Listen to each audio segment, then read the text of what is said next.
Hello, I'm Tim Sendelbach, Editor-in-Chief, Fire Rescue Magazine. As we look back 10 years ago to September 11th, we see an America with a hole in its heart and a fire service left with a gap to bridge.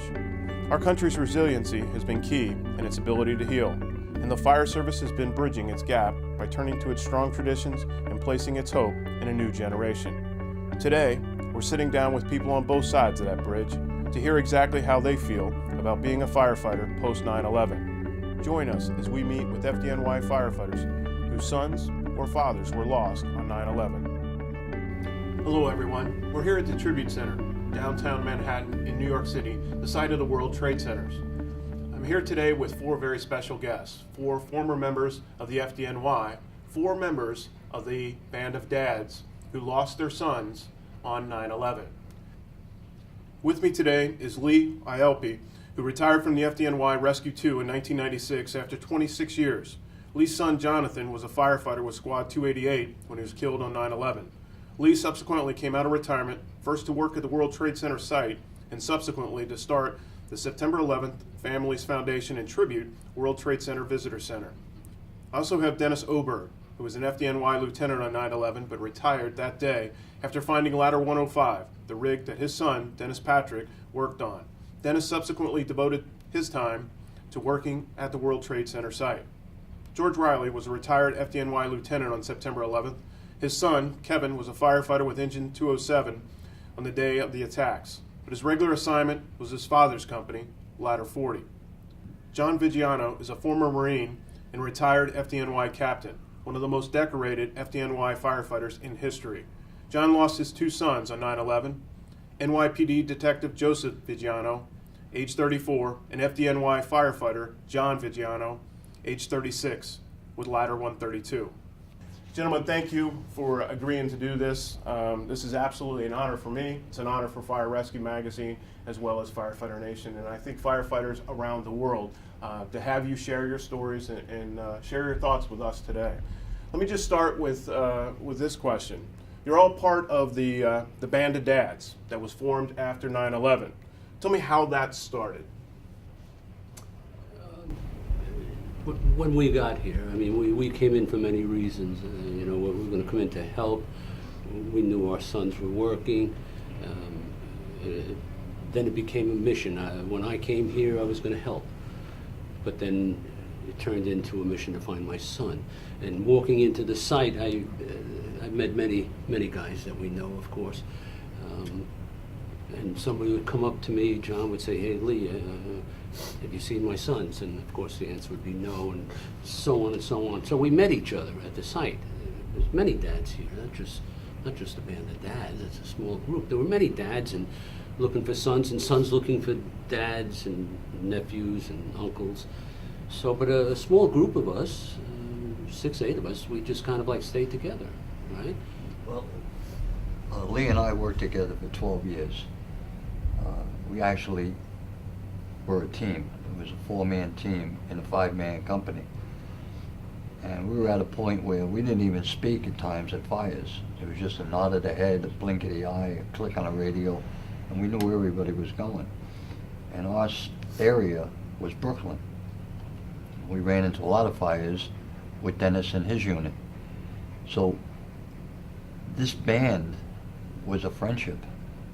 And George, we knew from Harlem. George comes down, doesn't matter if you're from Harlem, if you're Irish, if you're 6 feet tall, 5 foot tall.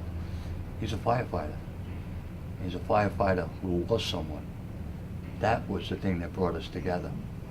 And it turned out over a period of, say, 2 or 3 months, we all was there every day. There were others that came and went, but this core was there every day. And we melded. And I don't know who coined the phrase Band of Dads, but it's true. Mm-hmm. And to this day, we look for each other. We find comfort in just being with them because we all know the same pain. And there's no degrees, it's just pain, period. And we live through it. But we're here for each other. Super. a tremendous amount of experience at various levels in the FDNY, sitting in this room. Looking at your career, or reflecting on your career, and looking at 9/11, and looking at the fire department today, how has it changed? It's probably become safer. They changed different protocols on responses to anything from bomb scares to just regular emergencies. Everybody's, or car fires even, as pointed out, that one up in Times Square. So everybody's aware of the threat now of another 9/11, or even on a smaller scale. So I believe the officers and the upper echelon they've stepped back and are looking at things from a different perspective than they did on 9/11 or pre 9/11. And I think hopefully it's helped the fire department and also the citizens of New York. Well, the equipment they have today is Star Wars from what we started with. Just the basic tools that we carried on our truck, and we were a rescue company, and we probably had the biggest toolbox in the city. Today, we don't even come close. I mean, the average ladder company carries almost what the rescue companies carry. The rescue companies and the squads and the whole special operations kingdom, I mean, they have tools that I just go, wow. I have no idea how they work, but they're there. And these kids are being trained hours a day, not 1 hour a day drill. They are training 2-3 hours a day. So I would say, like Dennis just said, they've come a long way, and the bosses realize that. The city realizes that, and they're finally putting money where it has to be. I feel that the training has always been exceptional in the fire department.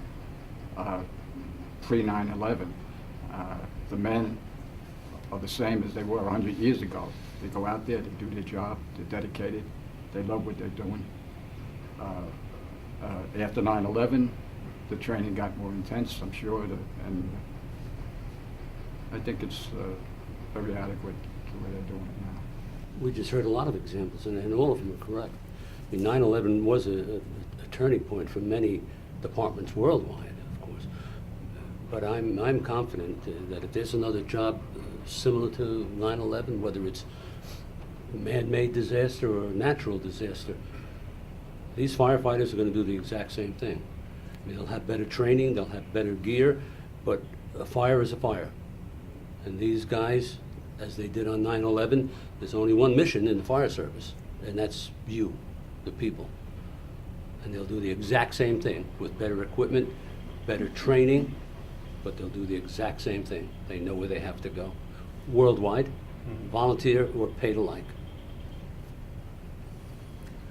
Okay, each and every one of us, when we became firefighters, we raised our right hand and swore or took that oath to be firefighters, to put our lives on the line.